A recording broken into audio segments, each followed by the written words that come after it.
There are other concerns, not just the carcinogenic aspect that we touched on, which is critical, but then again, very, very controversial. There are endocrine and neurological concerns with various pesticides.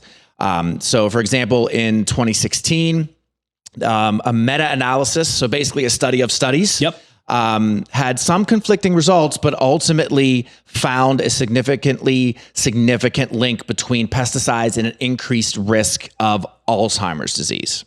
Oh, lovely. So we're not sure of the exact mechanism, but they listed multiple different pesticides. So this was broad in terms of what they were looking at: paraquat, dieldrin, organochlorine-based, organophosphate-based. So they looked at all of these. They found, when digging in kind of into the mechanism, particularly of these ones, they induce oxidative stress, mitochondrial dysfunction.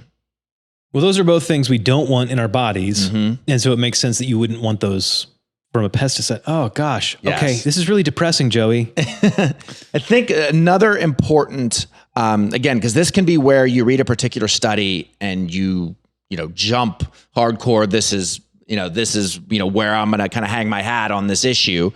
And it has to do with exposure. What degree of exposure? So we're primarily talking about ingesting it via food. That's where 99% of us, that's the world we're concerned about, the world we live in. Right. But agricultural workers, and I think it's important, because they are exposed at a much higher level, and also still to just give you the ceiling on what these can cause.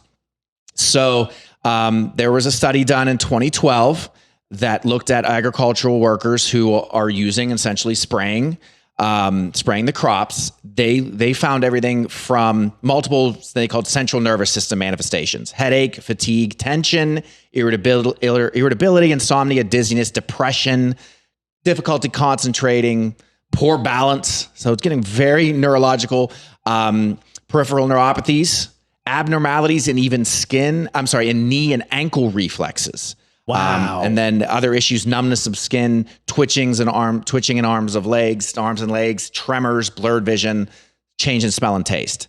They documented that across the study. Now, if memory serves, the glyphosate lawsuit was somebody who was it was primarily somebody who was spraying it all the time and ended up with some crazy cancers or something. Exactly.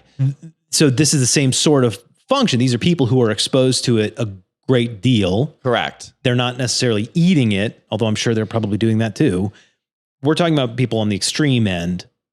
Hopefully most of us aren't dealing with that. Right. But you're saying this is what we're ultimately looking at potentially. Sure. And again, I'm not saying that we just are all lumped into this category. I just kind of term it again. It's kind of the ceiling of what these things can do and what we're dealing with, and why even low exposures can still potentially be an issue as you make decisions of what you're eating. And so let's just say I take my vegetables home and I wash them thoroughly. Let's say I scrub my vegetables. What's to say that I'm not, how can I know that I'm not getting this stuff off of there? Yeah, I mean, we can go into that a little bit with, what types of fruits and vegetables tend to be, I'll go through a little bit of that classic, like clean and dirty dozen. Sure.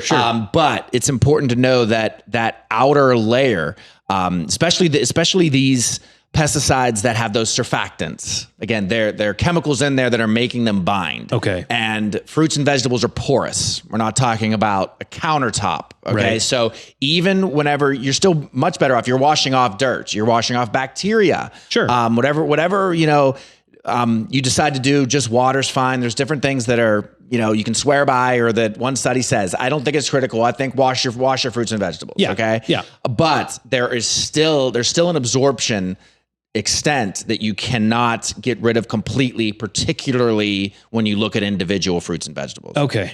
All right. Do we have more? What else? Give me some more bad news. Just kind of just going to hit some different levels to it here. Effects on men. There was a study done that showed that there is a decrease in sperm count for men that are exposed to these. It was broad in the sense of they looked at not just agricultural workers or anything like that. This was broad in its scope of kind of average everyday men. And they found that there was definitely a link in lower sperm counts. Cool. Wonderful. think another key thing, and this also, I think kind of from a tone or theme standpoint links with when we talked about meat and organic meat and hormones with children. The bar of which you have a concern about issues, or which there's a increased likelihood for issues, is unfortunately lower. It's easier to cause them in children.